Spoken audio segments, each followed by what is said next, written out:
Bonjour, bienvenue dans Chaleur Humaine, je suis Nabil Wakim.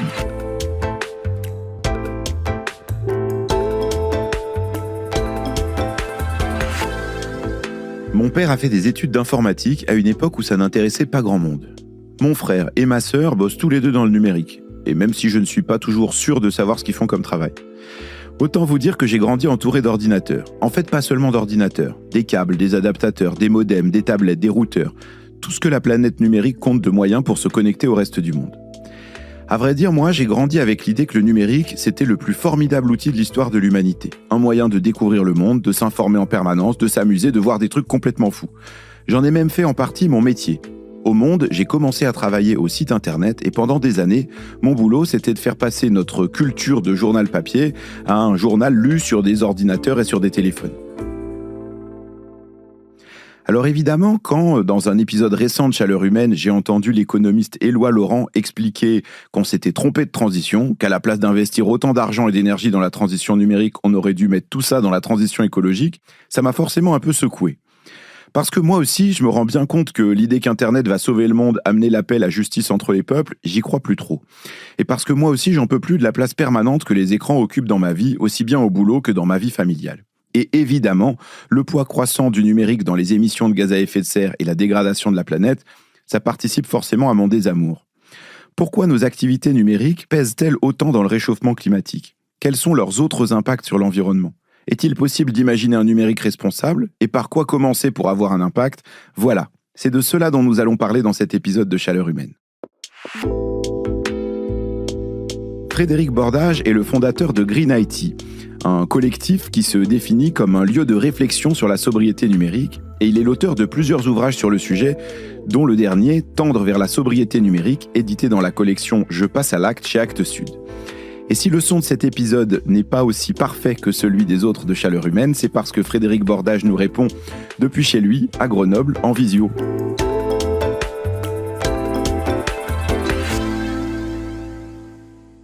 Bonjour Frédéric Bordage. Bonjour.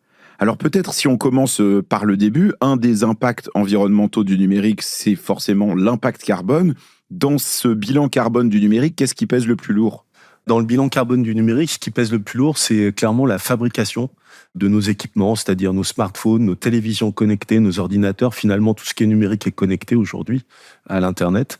Et donc, c'est bien la phase de fabrication de nos équipements qui pèse entre 2 tiers à 3/4 des impacts environnementaux, dont celui des émissions de gaz à effet de serre.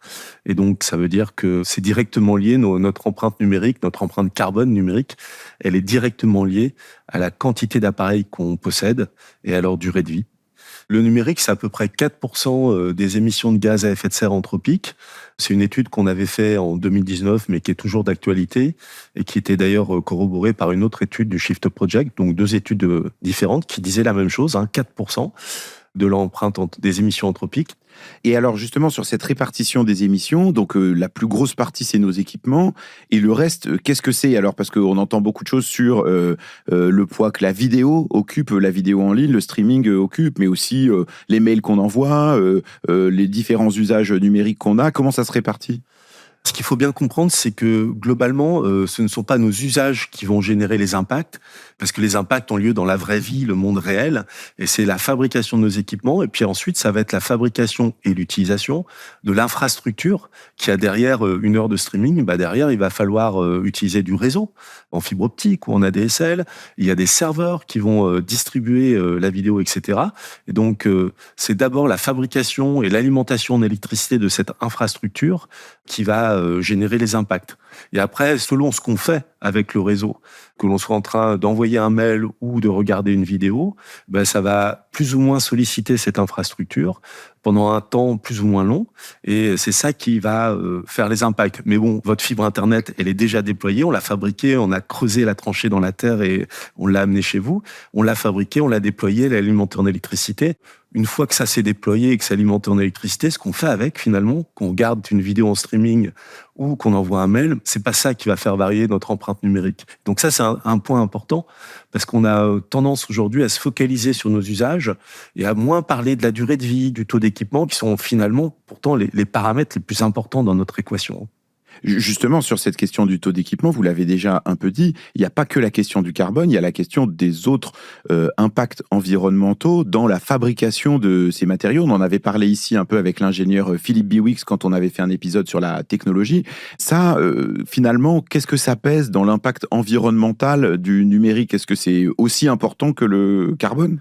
C'est une question qui est très pertinente parce qu'elle permet de mettre en perspective les impacts environnementaux du numérique, qui malheureusement ne se limite pas aux émissions de gaz à effet de serre. Quand on regarde l'empreinte du numérique en France, donc les impacts, eh bien on se rend compte que les émissions de gaz à effet de serre, c'est 11% des impacts environnementaux du numérique en France. On a en gros 16 impacts environnementaux et sanitaires auxquels le numérique participe. Et les principaux sont l'épuisement des ressources naturelles non renouvelables, donc à la fois des métaux, des minéraux et globalement du pétrole. Ensuite, on a des radiations ionisantes qui vont avoir un impact sur la santé des écosystèmes et des êtres humains. Et seulement, on retrouve en 4e position, finalement, les émissions de gaz à effet de serre. Donc effectivement, quand on va adopter des gestes clés, il faudra que ça permette de réduire tous ces impacts d'un coup et pas juste baisser les émissions de gaz à effet de serre. Sinon, c'est comme si on avait 16 trous au fond de notre barque.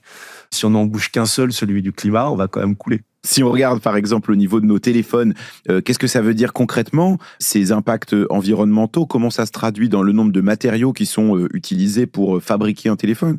Sur un smartphone, on a à peu près une quarantaine de métaux. Ça va du cobalt en passant par de l'or, de l'argent, du cuivre et bien d'autres métaux à la fois précieux. On a aussi des terres rares de la famille des lanthanides. Donc on a vraiment une quarantaine de métaux. On a du pétrole pour la coque en plastique. On va avoir un peu de verre. On va avoir jusqu'à plus de 80 matières premières à partir desquelles on va fabriquer le smartphone. Et donc plus on va fabriquer de smartphones et plus on va épuiser ce qu'on appelle les réserves rentables, c'est-à-dire les filons qu'on sait exploiter avec les technologies actuelles à un coût économique raisonnable. Plus on va fabriquer de smartphones, de télévisions, etc. et plus on va finalement mobiliser ces ressources jusqu'à épuiser les réserves rentables, c'est-à-dire les filons qu'on sait exploiter en tant qu'être humain. Ce qui amène à une dimension qui est très importante, c'est qu'au-delà de chercher à réduire les impacts environnementaux qu'on a dans nos usages numériques, ce qui est super, il faut aussi penser le numérique comme une ressource non renouvelable. Eh bien, ça veut dire que dans quelques décennies, nous n'aurons plus de numérique à notre disposition, ce qui est grave d'un point de vue civilisationnel, puisque on est complètement dépendant de cette technologie. Si j'enlève à chaque auditeur ou auditrice son smartphone, je lui prends maintenant, je lui rends plus jamais, tout le monde va se mettre à flipper, concrètement, parce qu'on ne sait plus comment fonctionner. Donc il y a vraiment un enjeu civilisationnel à réduire les impacts environnementaux et sanitaires à court terme, mais aussi à penser à un autre numérique sur le plus long terme et à savoir comment on va pouvoir économiser ce numérique. C'est comme ça qu'on a forgé l'idée de sobriété numérique, finalement. Est-ce que c'est la même chose quand on parle d'un téléphone, quand on parle d'un ordinateur, d'une télévision? C'est quoi qui pèse le plus finalement en termes d'impact? Alors en fait, ce qu'il faut garder comme idée en tête, c'est que c'est la taille de l'écran qui compte. Plus l'écran est grand, et plus on va avoir d'impacts environnementaux. Donc évidemment, dans un foyer français, ce qui a de loin le plus d'impact, si on prend les appareils individuellement, c'est la grande télévision qui trône fièrement au milieu du salon. Ça, c'est l'objet le plus trash qu'on puisse avoir au niveau numérique. C'est une catastrophe environnementale, cet écran géant qu'on a au milieu du salon. Et puis après, on va avoir les écrans d'ordinateurs. On va retrouver ensuite les ordinateurs eux-mêmes, ordinateurs de bureau ou ordinateurs portables. Et puis on va retrouver le smartphone un petit peu en dernière position finalement. Pourquoi ? Parce que même si sa durée de vie est nettement plus courte que celle d'une télévision, en tout cas, il faut l'espérer, que la télévision, la grande télévision ait une durée de vie plus longue, eh bien, il est vraiment plus petit. Et donc, en valeur absolue, un smartphone a nettement moins d'impact qu'une grande télévision.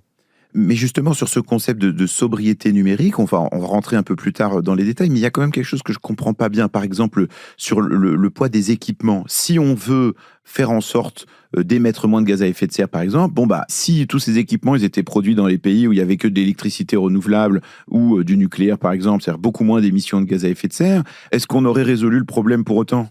Pas du tout. Parce que la problématique, c'est que le gros des impacts est lié à la fabrication des équipements. Et quand on regarde quelle étape de la fabrication, il y en a deux principalement qui concentrent vraiment le gros des impacts du numérique. C'est d'une part l'extraction des minerais. Et donc là, vous imaginez que dans une mine à ciel ouvert, il faut imaginer les tractopelles, les excavatrices qui vont creuser la terre à grands coups de gasoil dans les moteurs. Donc là, ça, vous pouvez pas le remplacer par de l'électricité décarbonée, concrètement. Et puis après, on va utiliser plein d'eau, plein d'adjuvants chimiques pour nettoyer la gange et en extraire le minerai. Puis on va fondre le minerai dans une aciérie à très haute température qui fonctionne au charbon. Et enfin, on va récupérer les métaux dont on a besoin et qu'on va ensuite réinjecter dans une usine qui fabrique les semi-conducteurs, donc les composants électroniques qui constituent nos smartphones et nos ordinateurs. Et là, on va utiliser énormément d'électricité et plein d'adjuvants chimiques, encore une fois, et beaucoup d'eau d'ailleurs, énormément d'eau, pour fabriquer les puces qui constituent nos appareils. Il n'y a pas aujourd'hui, à date, compte tenu de la façon dont on fabrique le numérique et de ce qu'est le numérique, des semi-conducteurs, il n'y a aucun horizon, même à l'échelle de plusieurs décennies, qui nous laisse entrevoir qu'on pourrait réduire drastiquement les impacts environnementaux du numérique. Pour l'instant, la seule solution efficace qui marche tout de suite à court terme, c'est la sobriété. C'est d'être plus raisonnable dans nos usages du numérique et de se poser la question, mais est-ce que j'ai vraiment besoin de ce smartphone pour flasher un QR code quand je saute dans un tramway et prendre mon billet de train à l'arrache? Ne puis-je pas juste envoyer un SMS sur un vieux BlackBerry? Ou ne puis-je pas simplement acheter un billet de train au format papier?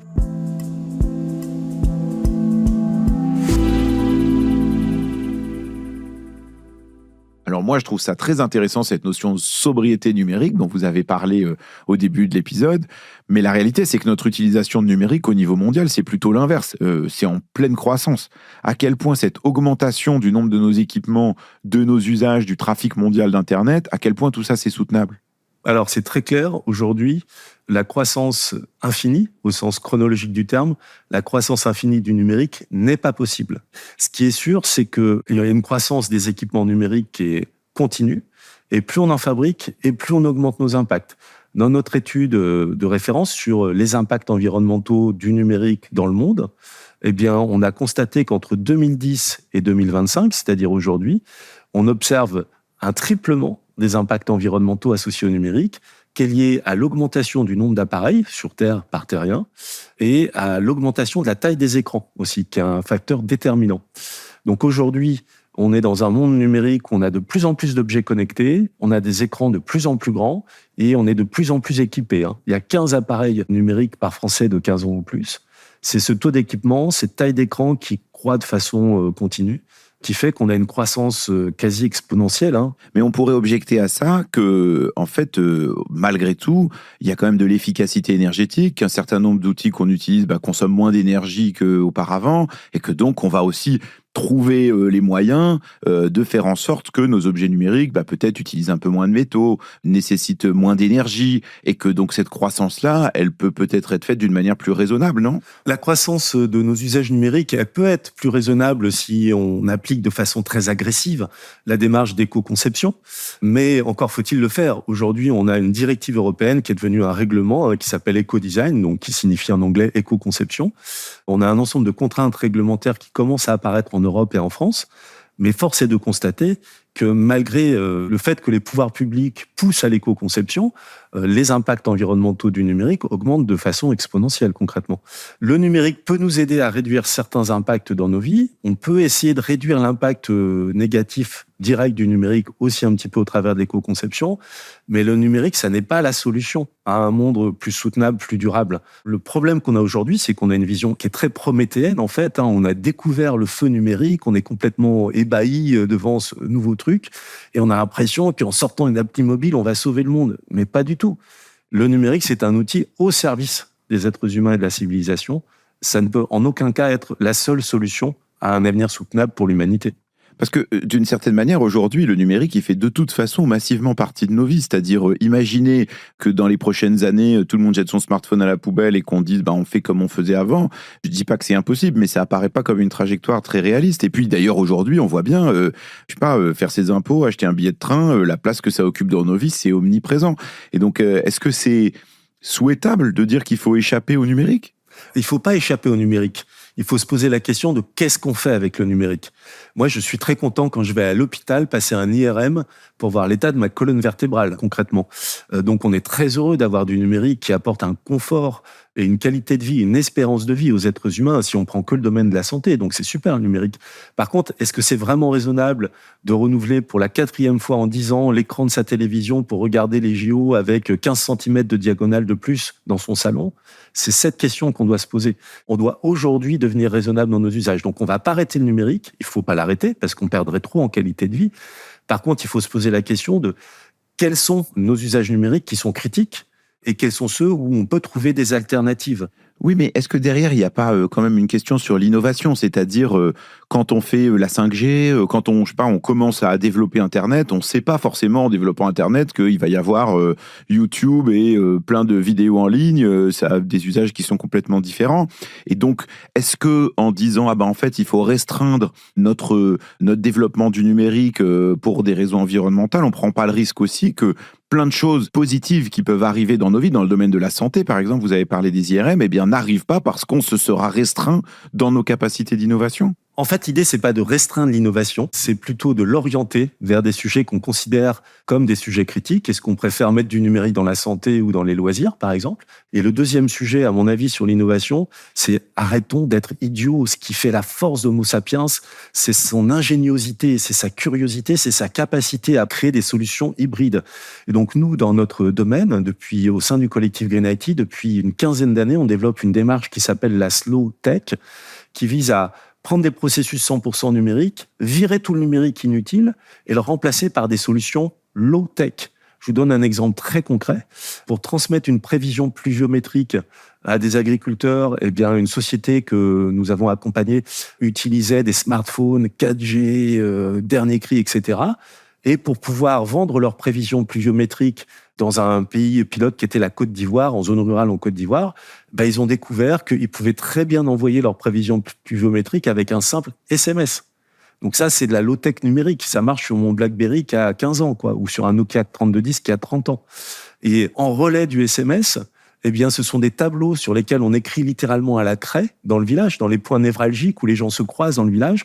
Finalement, on a quand même conservé le supercalculateur qui calcule les prévisions pluviométriques. Et ça, sans ce numérique-là, on ne peut pas calculer les prévisions pluviométriques. Mais pour les transmettre, on a trouvé des solutions moins impactantes, moins numériques, des craies, des tableaux noirs et des SMS, qui font vraiment bien le job, concrètement. Et donc, on peut innover, il faut continuer à innover dans le numérique, mais l'innovation, c'est pas forcément toujours plus de numérique, toujours plus complexe.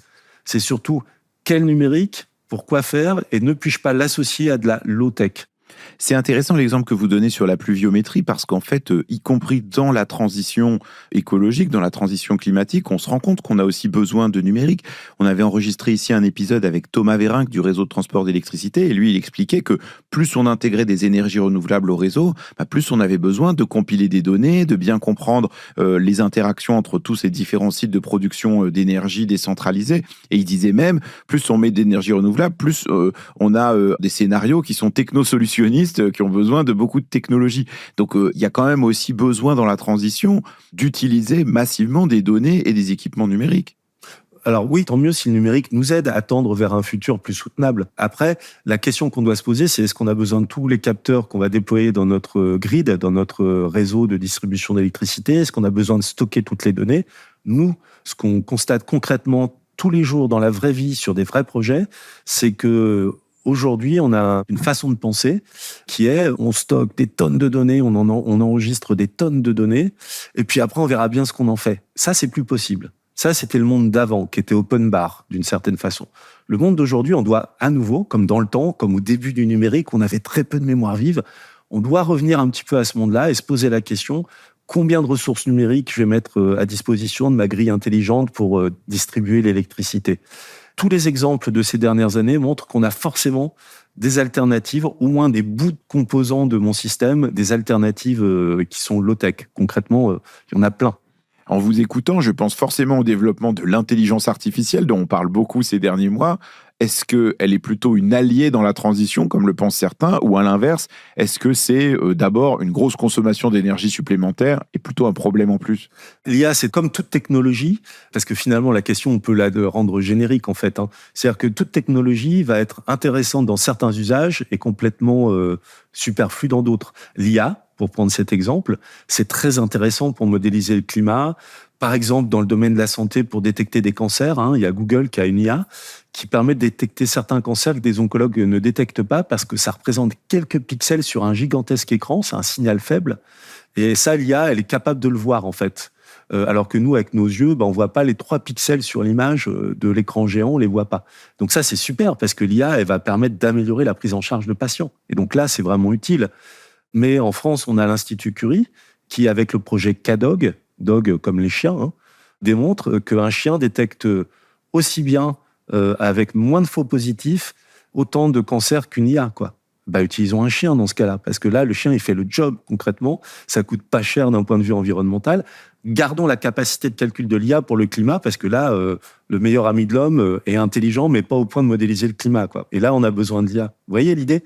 L'IA, elle va avoir beaucoup d'impacts environnementaux, surtout si on l'utilise mal, c'est-à-dire comme on le fait actuellement, donc dans des mésusages, comme l'IA générative qui permet de pondre sa copie plutôt que faire ses devoirs, qui permet de générer des images, qui permet de vous retargeter, comme on dit en anglais, pour vous vendre le produit le plus ciblé, et donc augmenter des ventes de produits jetables sur Temu. Le problème, c'est pas l'IA en elle-même, c'est ce qu'on en fait. Et clairement, ce qu'on fait de l'IA aujourd'hui va se traduire par une augmentation importante des impacts environnementaux. On ne sait pas le mesurer de façon très fiable aujourd'hui, mais la tendance montre que c'est un peu comme les objets connectés. La nouvelle vague qui va augmenter significativement les impacts, ça va être l'IA. Vous avez parlé de Google. Moi, je me rappelle, il y a quelques années, j'avais fait avec un de mes collègues au Monde, Alexandre Picard, un article sur la manière dont Google, Apple, Amazon, Facebook investissaient dans les énergies renouvelables et essayaient de prendre des engagements environnementaux. Et c'est vrai qu'on voyait que, par exemple, ils investissaient très fortement dans l'éolien et le solaire dans un certain nombre de pays. Mais est-ce qu'il vous semble que ces grands acteurs du numérique, en fait, aujourd'hui, ils prennent des engagements qui sont sérieux? C'est-à-dire, est-ce que c'est réaliste que ces gros acteurs, finalement, diminuent sérieusement leur impact environnemental? Aujourd'hui, pour être très clair et pas greenwash, ces gros acteurs, les GAFAM, augmentent considérablement d'année en année leurs impacts environnementaux et nous laissent croire. Pourquoi ? Parce qu'ils sont sûrs, vendent toujours plus d'heures d'écran, vendent toujours plus de smartphones ou tout autre équipement. Et plus on en vend, plus on a d'impact. Il n'y a pas de miracle, concrètement. Donc, ils ont d'un côté ce modèle économique qui n'est pas du tout soutenable, et de l'autre, un discours environnemental qui nous laisse croire que parce qu'ils utilisent des énergies renouvelables, que ces énergies renouvelables permettent de réduire leurs impacts. C'est ce qu'on appelle du greenwashing. Pourquoi ? Parce que quand Apple, j'ai rien contre Apple, je donne un exemple concret pour les auditeurs ou les auditrices. Quand Apple vend de plus en plus de smartphones, il faut les fabriquer, ces smartphones. Et c'est dans la fabrication de ces smartphones qu'on a le gros des impacts. Et on a vu que les émissions de gaz à effet de serre, c'était 11% du problème.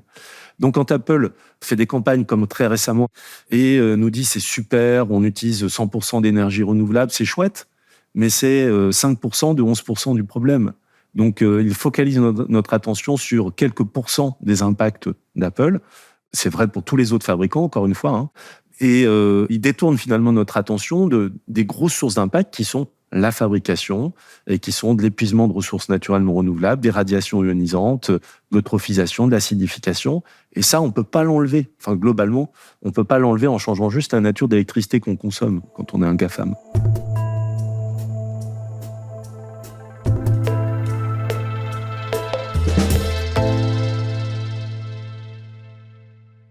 Vous en avez parlé un peu, notamment autour de cette notion de slow tech. Si on essaye de l'appliquer à ce qu'on peut faire pour qu'il en soit autrement, si on regarde d'abord au niveau des pouvoirs publics, quel type de mesures peuvent être prises? C'est quoi une mesure, une politique publique qui aurait déjà un impact sur ce plus gros morceau de l'impact environnemental du numérique?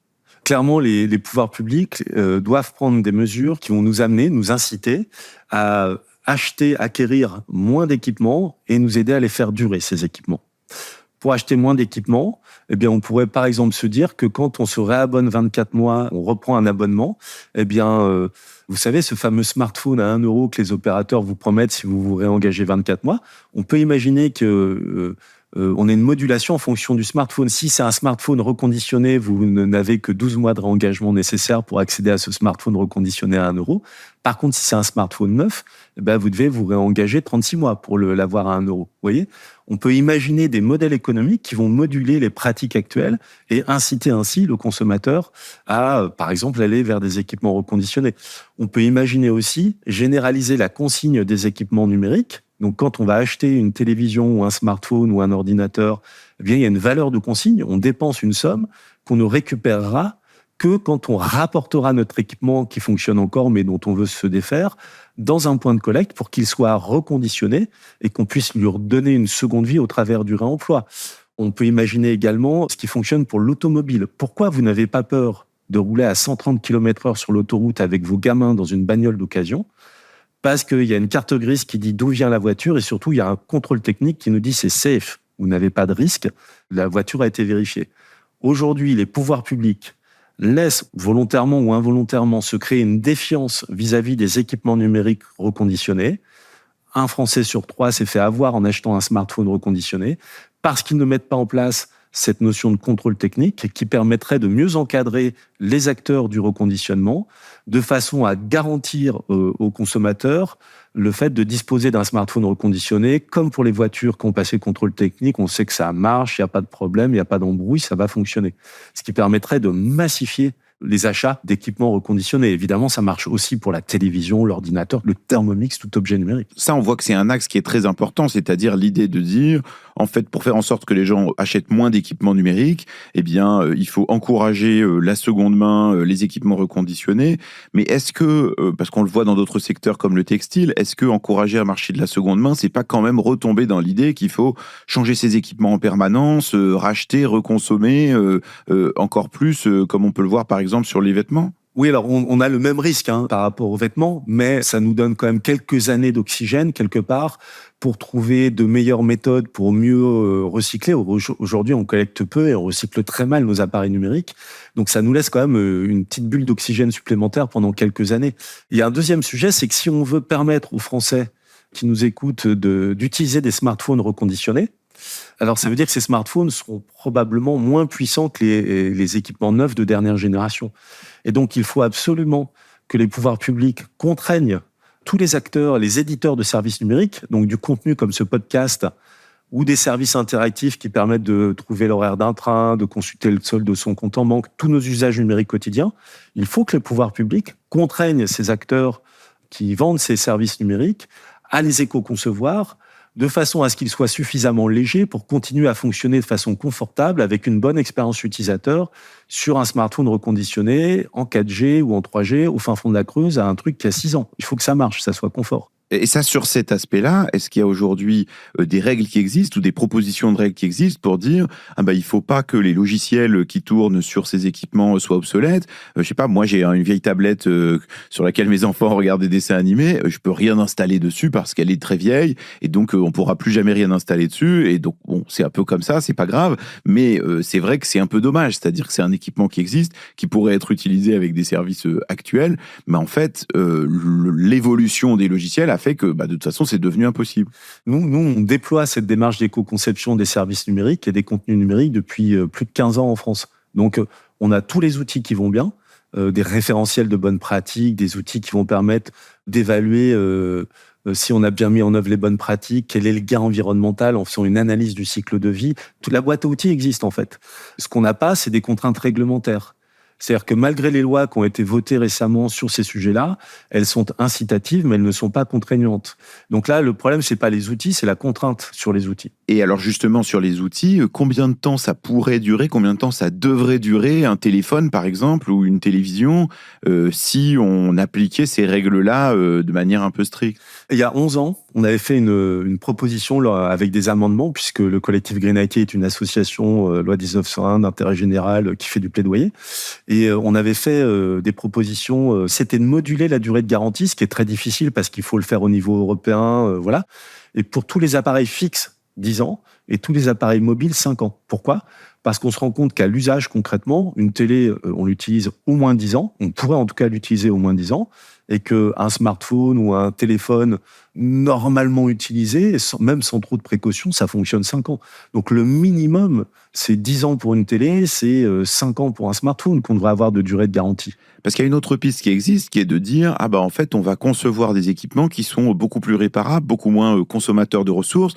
Par exemple, il y a un téléphone qui s'appelle le Fairphone, qui est développé depuis déjà quelques années par une entreprise néerlandaise. Est-ce que ça vous semble des pistes intéressantes, ou est-ce que, en fait, rajouter des équipements supplémentaires, c'est pas une bonne idée? Alors, le Fairphone, c'est déjà, ça rajoute pas d'équipements supplémentaires, puisque si on achète un Fairphone, on n'achète pas un produit d'une marque concurrente. Et Fairphone, c'est excellent ce qu'ils font, parce qu'en fait, Fairphone démontre que pour quelques dollars de plus, s'ils le souhaitaient, tous les grands fabricants de smartphones peuvent nous vendre des smartphones modulaires que nous-mêmes, en tant qu'utilisateurs, nous pouvons démonter et pouvons changer la batterie nous-mêmes, donc avec des batteries non soudées, nous pouvons changer certains des composants nous-mêmes. Et donc, ça marche, ce que fait Fairphone. Parce qu'à force qu'on mette la pression quand même, parce qu'on est un certain nombre d'ONG dans le monde à mettre la pression aux GAFAM, à force que Fairphone démontre cette faisabilité, que les pouvoirs publics commencent à s'intéresser à ce sujet.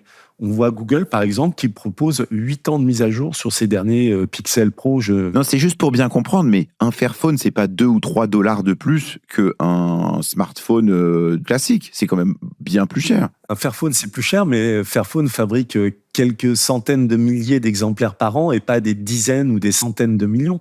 Donc, dès lors que vous avez les effets d'échelle que peuvent avoir de très grands fabricants, les pratiques qui sont mises en œuvre par Fairphone ne coûtent que quelques dollars de plus si on souhaite les mettre en œuvre quand on est un grand fabricant qui fabrique des centaines de millions d'appareils par an, en fait. Alors, on a parlé de ce que peuvent faire les pouvoirs publics. Si une entreprise aujourd'hui se disait je veux réduire de manière massive l'impact environnemental de mes usages du numérique, c'est quoi les premières choses à faire? Les premières choses à faire, c'est toujours pareil, c'est du bon sens paysan, moins d'équipements qui durent plus longtemps. Donc ça veut dire qu'une entreprise va chercher à éviter de se suréquiper, elle va chercher à généraliser, systématiser, massifier le réemploi. C'est-à-dire quand les ordinateurs, pour prendre cet exemple, où les écrans vont quitter l'entreprise, eh bien, elle va les remettre en état via un reconditionneur qui va leur donner une seconde vie sur le marché du réemploi. Et puis, troisième piste importante, elle va éco-concevoir ses services numériques pour s'assurer que mabanqueenligne.com fonctionne sur un vieux smartphone reconditionné en 3G au fin fond de la Creuse. J'ai rien contre la Creuse, mais un vieux smartphone reconditionné qui a 6 ou 7 ans en 3G, quoi. Et si cette entreprise fait ça, alors elle a un effet de levier sur tous les utilisateurs de ces services numériques qu'elle développe en interne, en fait. Ce qu'il faut voir, c'est que c'est pas que bon pour la planète, c'est que c'est bon pour le business. C'est-à-dire que dès lors qu'on est une entreprise et qu'on massifie le réemploi, on fait des économies financières. Quand on évite de suréquiper ses utilisateurs avec un troisième écran, on fait des économies financières. Quand on éco-conçoit ses services numériques, alors on s'ouvre à un potentiel marché, c'est-à-dire à plein de personnes, de clients potentiels qu'on ne pouvait pas toucher parce qu'ils étaient victimes de fractures numériques. Parce que si je prends un exemple que je connais, qui est celui de la rédaction du Monde, nous, dans notre impact carbone, par exemple, en faisant le bilan carbone du Monde, on s'est rendu compte que ce qui pesait beaucoup, c'est les équipements de nos utilisateurs, des lectrices et des lecteurs du Monde, leurs ordinateurs, leurs smartphones, la manière d'écouter ce podcast, de se connecter au site pour lire. Et donc, on peut minimiser le chargement du site, etc. Mais bon, c'est aussi difficile d'avoir un levier sur des gens qui sont assez loin de nous et dont on a quand même envie qu'ils viennent se connecter sur notre site pour lire ce qu'on a raconté. C'est pas si difficile parce qu'à partir du moment où on fait en sorte que ce podcast, je puisse l'écouter sur mon BlackBerry, sur un vieil ordinateur qui a 10 ans, en bout de ligne ADSL, etc., on ne déclenche pas la sensation d'obsolescence de l'ordinateur.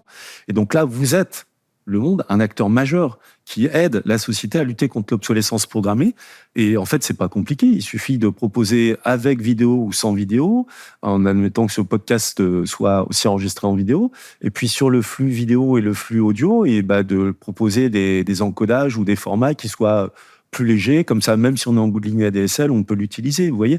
Et donc, en fait, ça veut dire que chaque acteur qui crée un service numérique, mabanqueenligne.com, ou Le Monde qui diffuse des contenus numériques, a un levier formidable dans ses mains pour lutter contre le phénomène d'obsolescence programmée, ou disons l'obsolescence prématurée, des équipements numériques. J'en profite pour poser la question sur la vidéo en ligne parce que vous l'avez évoqué. Je me rappelle qu'au moment de la crise du Covid en Europe, pour faciliter le télétravail, la Commission européenne avait demandé aux grands acteurs du streaming de réduire un peu la qualité de la diffusion de la vidéo pour libérer de la bande passante pour qu'on puisse télétravailler. Est-ce qu'en fait, une mesure possible à prendre sur la vidéo, ça serait pas de dire par défaut, un certain nombre de vidéos sont dans une définition qui est de moins bonne qualité, puis ensuite on choisit si on veut la regarder avec la meilleure qualité plutôt que l'inverse? Oui, alors sur la vidéo, on a vraiment deux sujets. On a la dissociation de l'image et du son, parce que écouter YouTube, c'est quand même débile d'écouter des vidéos, et ça coûte beaucoup de bande passante vraiment inutile. Donc il faut trouver le moyen de découpler l'image et le son. Et après, effectivement, que ça soit sur le flux vidéo, donc sur l'image ou sur le son, proposer des formats qui sont pas de la plus haute qualité disponible. Donc proposer, comme vous le dites, par défaut, un format tout à fait correct, mais qui n'est pas un format audiophile, par exemple, eh bien, c'est un très bon réflexe, parce que après, charge à l'internaute d'augmenter en fait la qualité de la vidéo, d'augmenter la qualité du son en fonction de ce qu'il regarde. Si j'écoute ce podcast, bon, je suis pas dans l'expérience d'écouter la 5e symphonie de Beethoven et d'être dans une expérience philharmonique. Tant mieux si le son est de bonne qualité, parce que c'est quand même agréable, hein. On est bien d'accord, mais on n'a pas forcément besoin d'être sur une très haute définition à des formats audiophiles non compressés, lossless, etc., quoi. Alors, on a parlé de toutes les difficultés et de tous les problèmes que pose le numérique dans son développement et dans sa croissance. Est-ce que, malgré tout, là-dedans, vous voyez des sources d'espoir? Ce qui me donne de l'espoir, c'est de voir que de plus en plus de pays légifèrent. Donc, ça veut dire que le peuple, au travers de ses représentants politiques, commence à s'intéresser à cette question du numérique. Donc, la fête est finie, hein. On ne va pas pouvoir continuer à vendre n'importe quoi au format numérique, n'importe quand, n'importe comment, et notamment des produits rapidement obsolètes.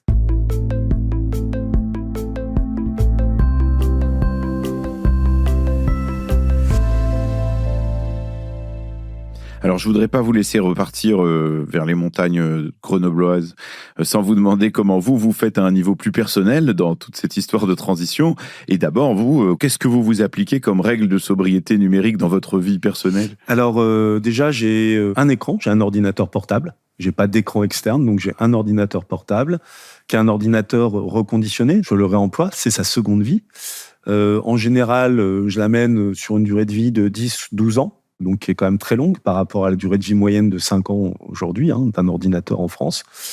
J'ai un BlackBerry qui a 10 ans et qui, concrètement, je fais ma vie tous les jours avec mon BlackBerry qui a 10 ans. J'ai quand même un smartphone de secours pour être compatible avec le monde moderne, mais ce smartphone de secours, on me l'a donné, donc c'est du réemploi également. Et qu'est-ce que vous donnez comme conseil aux gens qui vous disent vous travaillez là-dessus depuis longtemps, j'aimerais commencer par réduire mon empreinte numérique. Qu'est-ce que vous leur donnez comme conseil de conserver leurs équipements plus longtemps? 4 gestes clés pour réduire son empreinte numérique, qui qu'on soit. 1, éviter de se suréquiper. Donc, est-ce que j'ai vraiment loupé ma vie si j'ai pas de montre connecté à 40 ans? Probablement pas. Ça, c'est un choix qu'on fait. Deuxième geste clé, ça va être de faire durer. Donc, soit faire durer ces équipements, soit leur donner une seconde vie au travers des acteurs du reconditionnement pour favoriser le réemploi. Troisième geste clé, ça va être raisonnable dans notre usage, c'est-à-dire solliciter le moins possible les services numériques, le contenu inutilement. Donc, éviter d'écouter YouTube, mais plutôt écouter un podcast comme celui-ci. Donc, pur podcast audio, quoi, hein, concrètement. Et puis, peut-être quatrième geste clé, c'est éteindre tout ce qu'on peut. Le soir, on appuie sur la multiprise avec interrupteur, on éteint sa chaîne Hi-Fi, sa télévision, sa box, tous les trucs numériques avec un clic et c'est fini, quoi. Ça fait pas de mal, hein, c'est comme un demi-réacteur nucléaire. Un demi-réacteur nucléaire qu'on économise, c'est quand même pas mal à l'échelle de la France, juste avec un clic. Est-ce qu'il y a d'autres choses dans d'autres domaines que vous avez changé dans votre vie depuis que vous vous posez des questions, que vous travaillez sur ces sujets-là? Par exemple, est-ce que vous avez changé des choses dans votre alimentation ou dans votre manière de vous déplacer? Grâce à ma fille, je suis devenu végétarien. Elle a 13 ans. Les ados, l'état de la planète, ça les préoccupe quand même, sérieusement. Je covoiture le plus possible. Concrètement, je fais du stop. Alors ça, des fois, c'est parce que je suis contraint, parce que j'ai posé en parapente au milieu d'un champ, il faut que je rentre chez moi. Donc je fais du stop. Mais ça réapprend à vivre ensemble, en fait. Est-ce qu'il y a un livre, un film, une BD, une œuvre de fiction que vous trouvez particulièrement intéressante sur ces sujets-là ou qui vous a inspiré et que vous aimeriez partager ? Un des bouquins que j'ai vraiment, vraiment beaucoup aimé, c'est celui de Philip Biwix qui s'appelle L'âge des low-tech, qui est le premier livre publié en France sur ce sujet et qui démontre très clairement l'entropie matière et qui démontre que cette course folle à la technologie et à une augmentation de la quantité de technologie sur Terre n'est pas possible. Et donc, c'est un bouquin fondamental parce qu'il nous amène à prendre conscience que le monde dans lequel on vit a une fin et que la fin est proche et qu'il faut penser le monde de demain qui sera super et il faut prendre le temps de le penser et pas se retrouver au pied du mur, en fait, quand on n'aura plus de quoi fabriquer d'ordinateur. Merci Frédéric Bordage. Merci.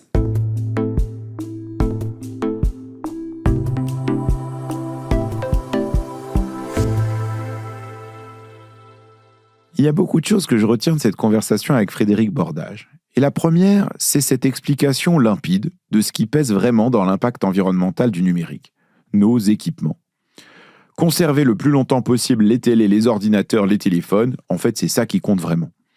S'il n'y a qu'une seule chose à retenir de cet entretien sur ce qu'on peut faire, aussi bien au niveau collectif qu'au niveau individuel, c'est bien ça. Gardons nos équipements tant qu'on peut et achetons de la seconde main en priorité. Il y a quelques années, l'Agence de la Transition, l'ADEME, avait fait faire une expérience à un groupe de familles. Ils avaient compté tous les écrans qu'il y avait chez eux. Et en moyenne, il y avait 15 écrans par personne. Ça vous semble exagéré ? Je dois avouer que moi aussi. Alors je vous propose qu'on fasse toutes et tous cet exercice. Peut-être qu'on sera surpris de la quantité d'écrans plus ou moins utilisés qu'on a à domicile. La deuxième chose que je retiens, c'est l'importance des politiques publiques. Si on veut vraiment que l'impact du numérique soit réduit, alors il faut se doter de règles communes. Faire en sorte que les opérateurs téléphoniques ne remplacent pas les téléphones tous les 2 ans, mais tous les 3 ou 4 ans. Mettre en place un contrôle technique sur les produits électroniques de seconde main. Obliger les développeurs à rendre leurs logiciels utilisables sur de vieux terminaux. D'ailleurs, les pouvoirs publics eux-mêmes pourraient réfléchir à mettre moins de numérique dans plein de services publics, de nos impôts à nos billets de train, à des endroits où c'est pas forcément nécessaire. Ça donnerait certainement un bon exemple. Et puis tout ça peut se décliner aussi au niveau des entreprises. Depuis l'enregistrement de cet épisode, et sans rapport aucun avec cette conversation, l'entreprise dans laquelle je travaille, Le Monde, s'est dotée d'un guide interne de sobriété numérique, avec pour objectif premier de prolonger la durée d'utilisation des téléphones et des ordinateurs. Voilà, ça semble une bonne première étape qui peut être mise en œuvre dans beaucoup d'entreprises. Le troisième point qui me fait réfléchir, c'est, et vous allez me dire c'est toujours pareil, la question démocratique. Sur le principe, tout le monde peut être d'accord pour dire « Ah, on veut garder que les usages importants du numérique et puis se débarrasser de tous les trucs inutiles. » Mais en fait, comment on décide de ça ? Comment on se met d'accord pour dire si on veut garder les jeux vidéo en multijoueur, les vidéos de bébés chiens, les fonctions de ChatGPT qui permettent de raconter des histoires pour enfants ? Comment on fait pour que ce choix soit fait de manière juste et intelligente ? C'est quoi les priorités ? Ça, évidemment, ça me fait penser à l'épisode avec la chercheuse Hélène Landemort sur la question de la démocratie, où elle proposait de s'appuyer sur des dispositifs comme la Convention citoyenne pour le climat pour faire avancer ces débats-là dans la transition. Sur ce point-là, je suis aussi vraiment preneur de vos avis parce que je crois que c'est un point important pour ne pas que la transition, elle apparaisse aller contre nos désirs, nos envies, nos intérêts et qu'elle puisse nous apparaître désirable. On en a déjà parlé aussi dans ce podcast. Une chose quand même avant de partir. J'ai un regret dans cette conversation, et là aussi, c'est un peu ma faute, j'ai pas vraiment eu le temps de parler de ça. Mais j'aurais bien aimé qu'on parle de ce que le numérique fait à nos vies, au-delà de son impact sur l'environnement. L'économiste Éloi Laurent, il disait dans un épisode précédent que tout ce temps passé sur nos téléphones, ça nous donne l'illusion du lien social, mais qu'en fait, c'est tout l'inverse. Certains jours, je pense la même chose, et j'aimerais bien me débarrasser de tous les écrans qu'il y a chez moi. Mais d'autres jours, je pense absolument l'inverse. Par exemple, quand je me fais écrabouiller par mes enfants à Mario Kart ou que je réalise tout ce que je peux apprendre sur Internet. Et sur ce point-là, comme sur tous les autres, je suis preneur de vos avis et de vos critiques, comme toujours, à l'adresse chaleurhumaine@lemonde.fr.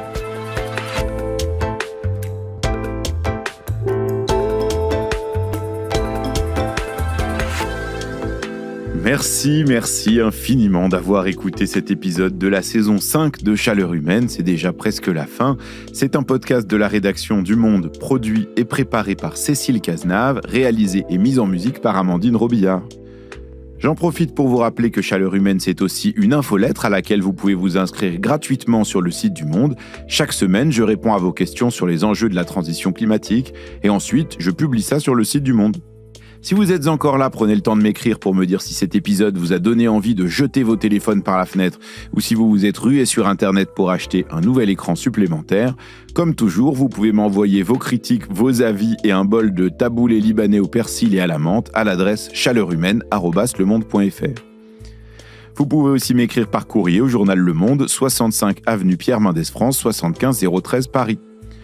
Si vous aimez ce podcast, vous pouvez bien sûr vous abonner sur votre application favorite, le partager à vos amis et en discuter avec eux et avec elles et ajouter des commentaires et des étoiles. Merci pour votre écoute et bravo d'être resté jusque-là. Merci.